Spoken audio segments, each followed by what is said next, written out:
You know that moment in a race or hard workout where you want nothing more than to quit. Your body is screaming at you to slow down to relieve the pain. And often we do, but some elite runners has found some incredible mental hacks to keep pushing yourself through the pain. And I'm sure that if you implement some of these things in your next race or workout, you'll not only be able to run faster, you will also be able to make it feel less painful and more enjoyable. The first hack you can actually see me doing right now. And here you can see Eliud Kipchoge using the same hack.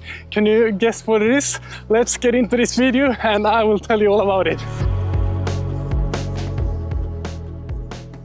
Eliud Kipchoge has dominated the marathon distance over the last decade, and being so consistently good at this brutal running distance, he obviously knows a thing or two about how he pushes himself to the limit. Still, you can never really see that he's in pain when he runs. On the opposite, you can oftentimes see a smile on his face while he is running on paces that most of us only can dream of. When asked about this, Kipchoge has said that sometimes he smiles during races to relax and work through the pain.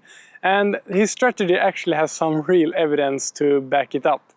This study right here is so interesting and says a lot about how big of a role psychology plays into sports performance.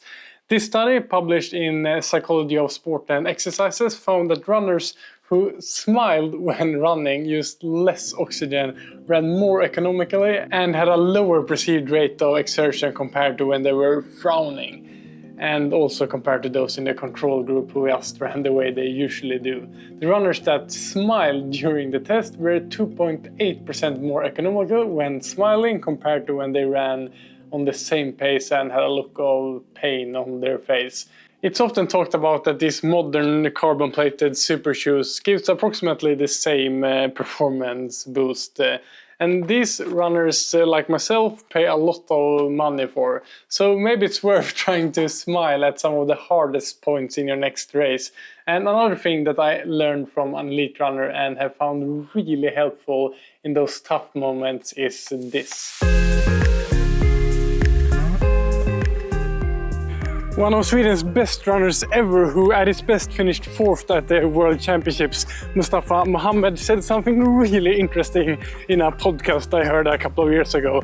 And after I heard that, I have used it so many times in races and hard workouts, and also coached my athletes to use this mental hack when things get tough. And it is to ask yourself a simple question when you're struggling and feel like slowing down or quitting. And that question is, can I endure this pain right now, right here? And you might think, how will this actually make a difference? The thing is that most of the time when we slow down or quit, it's not because you can't endure the pain and uncomfort you feel right now.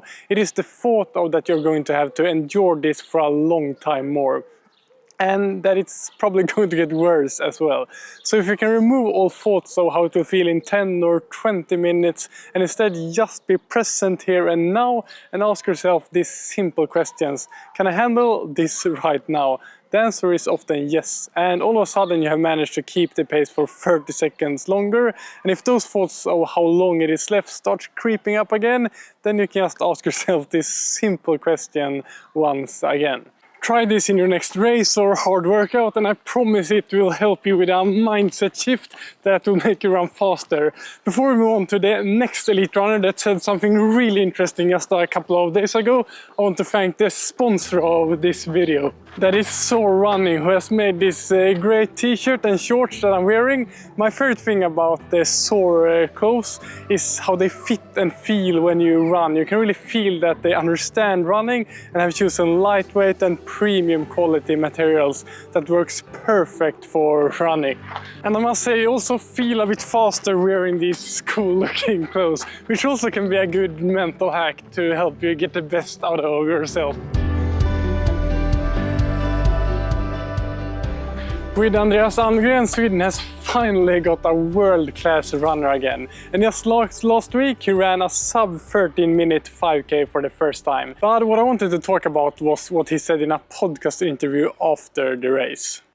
Man kan ju tro att när man är liksom elitlöpare. So he said this. It's easy to believe that elite runners just have positive thoughts, but it's always 10 times during a race like this where I just feel like I want to quit. And this, I think, is good for people to hear, because having negative thoughts or wanting to quit or slow down is natural when you push yourself hard. And the fault I think many runners do is seeing these thoughts as a really bad sign that things will not turn out good, and then just try to fight these thoughts, which oftentimes just make these negative thoughts louder. In sports psychology, there's something called mindfulness acceptance commitment approach, which is really interesting, and part of it is just like we talked about with Mustafa Mohammed, being in the present. But also in the case of Andreas Almgren, accepting that these negative thoughts come without letting them affect your performance. So basically, when you have one of these negative thoughts popping into your head about how hard it is, that you will never be able to continue, just accept it and realize that it's just a thought and that it is natural to have these kind of thoughts when you push yourself hard. And after you have accepted it, try to focus on the current task and what you can do right here and now to perform your very best. This simple mind shift change to accept that negative thoughts will come has helped me a lot. And it is nice to hear that even super athletes like Andreas Almgren also has a lot of negative thoughts that he has to accept when running faster on the 5,000 meter than any Swede has ever done before. Last week I ran an all-out 3000 meter here on the track by myself, and trying to push hard, running as fast as you can when you don't have any others to run with and against, it's just you against the clock, is a really hard mental thing to do.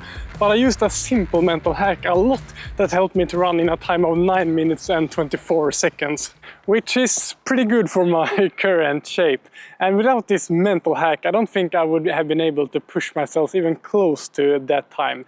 And this simple thing, once again, has to do with making yourself not think of everything hard that is to come. And how I do this is that I all of the time try to split up the race into shorter sections and goals. So first I just focused on hitting my planned time for the first lap, and then I just had this single lap in mind, and then it's not that far to go to 1000 meters, so I just focused on getting to that point, and after 1000 meters I just focused on getting to the halfway mark, and after 1500 meters it's not that long until 2000 meters, and then it's just 1k to go. All of the time I just continue like that in my head, and it's crazy how easy you can fool yourself, but this actually works. Try yourself during your next hard workout or race when you just want to slow down, to say to yourself that you just gotta keep running hard to that next lamppost or corner, and when you get there, set yourself a new short goal. But all of these mental tricks that elite runners use are pretty useless if you're not motivated. Click this video here to learn more about strategies to increase your running motivation. And thanks again to Soar for making great apparel for us runners and supporting this channel. There's a link in the description to see all their clothes.